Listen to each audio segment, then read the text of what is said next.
God. Fatal Attraction. Yeah. Coming up out of that bathtub after she got shot. Seen it. Oh, I've we never gotta watch seen it. Fatal We gotta watch Attraction. that. It's Michael Douglas. I'm not a huge fan of him, Yeah. but she makes the movie because she plays a crazy person extremely well. A little too well. Yeah.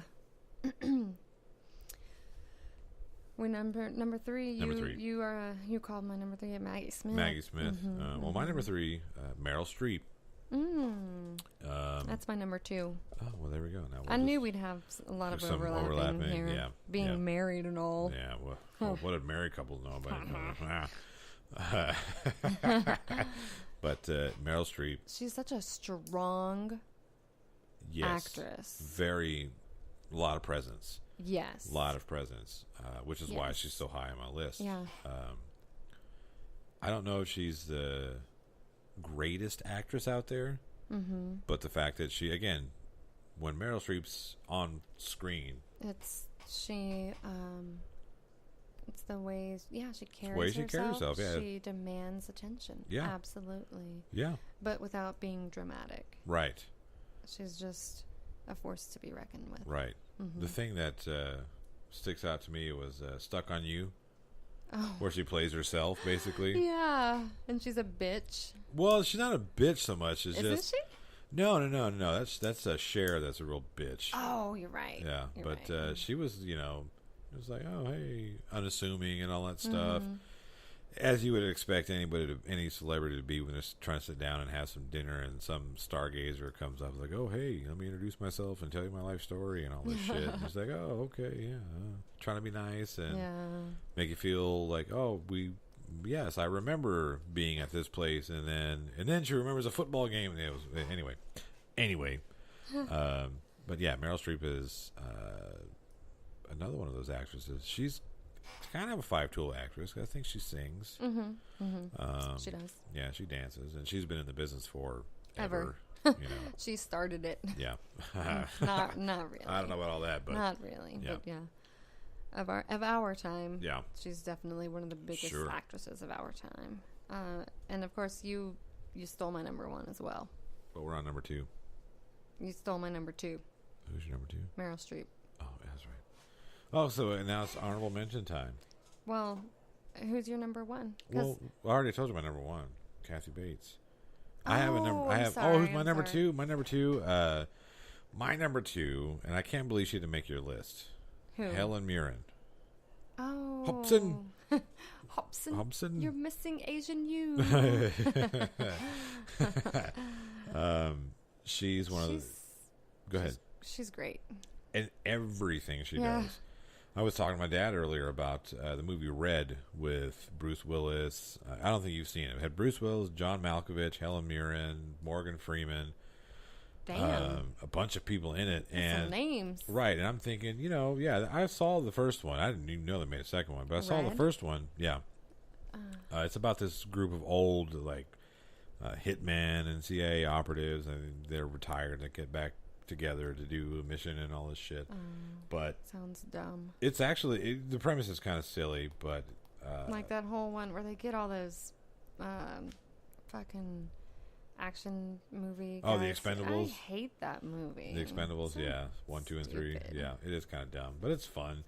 Those movies are fun. Me. Yeah, not well, see, I grew up with those action heroes in the 80s and all me that. too. I still don't like them. With Rambo and Arnold Schwarzenegger and Bruce Willis and Die Hard and fucking old bands who come back together to do like a last album or something. It's like they just want to make some more money. It's just meh. Well, sure, it's not for everybody. I get it.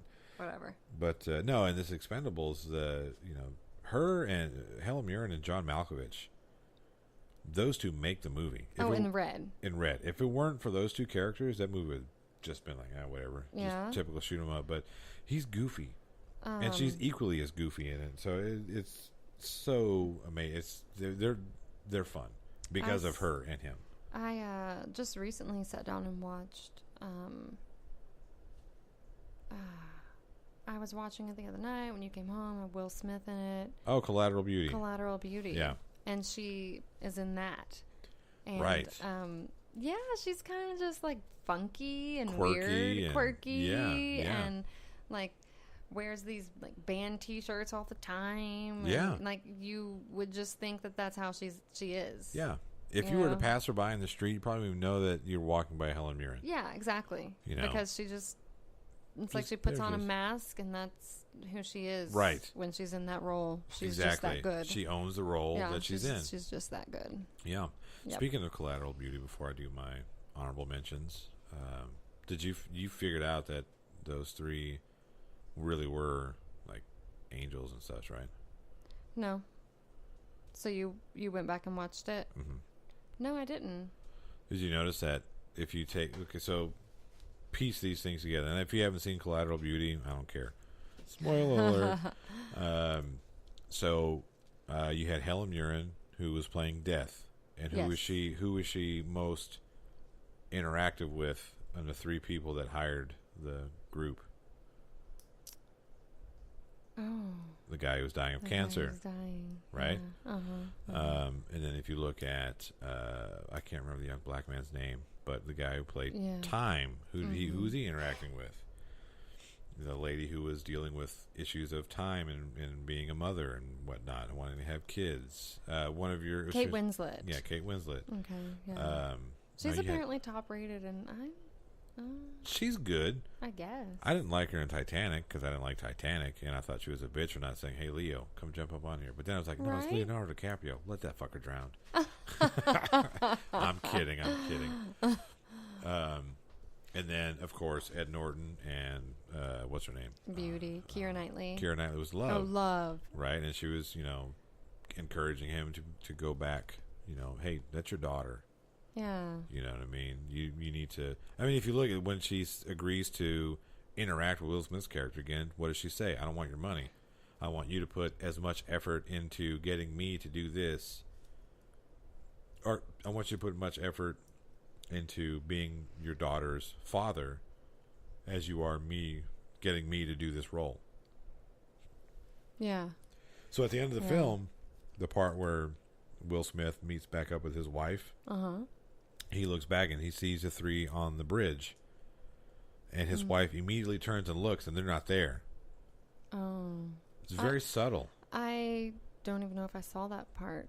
This is the very end of the film. Yeah, maybe not. Yeah, whenever they're walking in New York. But it's very subtle, the things that they're dropping down there that these... Well, you have the upper hand of being an artist and a writer and all this, so you pick up on shit like that. We're normal people, us regulars don't. Yeah, well, it was the whole you're educated. The Will Smith's wife reveal there wasn't big for me. It was spoiled to me. But when I went back and watched the film and saw this, that, and the other, it was the same stationery that she was talking about. Can we go back to being strangers? When she pulled out the note that her husband left for him. Yeah. It was the same stationery that was all the other letters to Death, Love, and Time were written on. Oh, I did not notice that. Right, so that was clue number one. And then... I also watched this movie over a course of like 3 hours being interrupted by 4 kids nonstop. Right. So.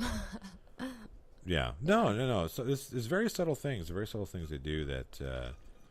that people didn't pick up on. A lot of people probably didn't pick up on it. No. People probably listen to me like, no, thinking, no, you're full of shit. Wasn't really my favorite role for Will Smith. It kind of felt like they were... sell it very well to me. It felt like they were trying to do the same thing they did with, was that 7 Pounds? Yeah, it did. It really felt... maybe it was the same director or something, but I feel like the role could have been cast better. Yeah, I didn't dislike him in the role. I didn't dislike him. I just think it could have been better. Yeah, I like the part where Keira Knightley makes her first interaction with him, and come on, friggin' eating. Yeah, are you kidding me? You kidding me? Yeah. Anyway, so my honorable mentions: Whoopi Goldberg, of course, you got that one already. Barbra Streisand, and the reason why she's an honorable mention, not on my list, is because she hasn't done a whole mess of film. Right. She's done film. Yeah. Like when Meet the Fockers, and that was so perfect. Great. They could not have cast the 2 better people to play oh my gosh. his parents in those types of roles. Yeah. Could not have done any better job. I agree. Casting those roles, period. Even down to looks, like you could think that those two made him. Yeah, right. Exactly. Yeah. But yeah, she's fantastic. Diane Keaton, she's on my list too. She very well could have been in any one of these other 1, 2, 3, 4, 5, 6, 7, 8, 9, 10s. Yeah. I don't know why. I just never was a huge Diane Keaton fan. I get it. A lot of people aren't. Yeah, it's either you do it for you or she doesn't. Because I guess you can't really think of that one endearing role for her. Yeah, I get it. Yeah, and then Bette Midler. Oh yeah. She's funny and everything. Hocus Pocus, she was great. Yeah. She can really own a role. Yeah. Anything. She's such a show woman. She is an entertainer. Oh yeah. I mean, if we ever get the opportunity to go see her in concert, we're going. Yes, I will sit there and listen to Wind Beneath My Wings to check her out in between songs and how she interacts with the audience and whatnot. But she is really a show woman. She is a show woman. Very much entertainer. Yeah. Very. She knows how to work a room. But yeah. All right. I think it's break time. And then when we come back, we're going to... Do I get honorable mentions? Oh, you have honorable mentions? I do. I'm sorry. Go right ahead. No, I didn't mean to railroad you. Julia Roberts. Oh, okay. Yeah. Just because, she's... Pretty woman. I grew up watching her on the big screen. Yeah. And she's beautiful. Yeah. But I mean the role. I meant the role. I know. I was... Yeah. Pretty woman. She does kind of play the same thing, sort of, kind of, in a lot of films that she's in. But I feel like she does really good. Like Erin Brockovich, that was one of my favorite roles for her because she really sold it. Yeah. She really sold it. Like she was the broke, kind of scantily clad single mom who didn't give a fuck what anybody thought about her. Right. And I really liked her in that. Yeah. And then I have Rosario Dawson, just because I feel like she's a really versatile actress. She is a versatile actress, and it's sad that she gets really different things. It's sad she gets kind of locked into a particular type of role. Yeah. And she's hot. She is very attractive. Yeah. But I don't know why. Like I don't know why she doesn't get more roles because she could literally play like almost any nationality. With her skin tone and facial features. Yeah, really. You could almost make her any nationality you wanted. Like, I don't understand why she doesn't get more roles. Yeah. And then I have Gina Davis, just because... Because she's Gina Davis. She's Gina Davis. I mean, come on. League of Their Own is also one of my all-time faves, just because it's, like, such a strong female empowerment. Speaking of World War II. And, resurgence of women. It's Gina Davis. There is no comparison. Gina Davis is Gina Davis. Yeah. So she's one of my honorable mentions. Yeah, she's a fantastic actress. She is. Yeah. She's fun to watch. Mm-hmm. I feel like she'd be cool to chat with. She probably would be. She's probably one of those women now that has she probably has like the stories. Oh man. She's probably got like the dirt. Yeah. She could probably sit down right now and tell everybody about Tom Hanks. Like, let me tell you some shit about Tom Hanks. I feel like she would be like the Blanche type. Mm-hmm. You know what I mean? From Golden Girls. Mm-hmm. Savage. Just fuck, man. I saw that before you posted it. You did. And I used to watch that show because of her character and Betty White. I love the interaction. Never appreciated it until now. Yeah, it was so fun because she didn't give a fuck. Mm-hmm. She did not care. Her character was like, go drop dead. Or I'm living with a slut and a idiot or some shit, a moron. Yeah. So her delivery was great. Anyway, let's see here. We need some music. Now I gotta find it. We either need some music or we need to test out my phone sex skills. Who wants to call in? Oh, jeez. Let's see here. Speaking of which. Now, speaking of whom? I don't know. Do you have any... bands with female vocalists, since this is the whole, female show? Do you? Let her rip.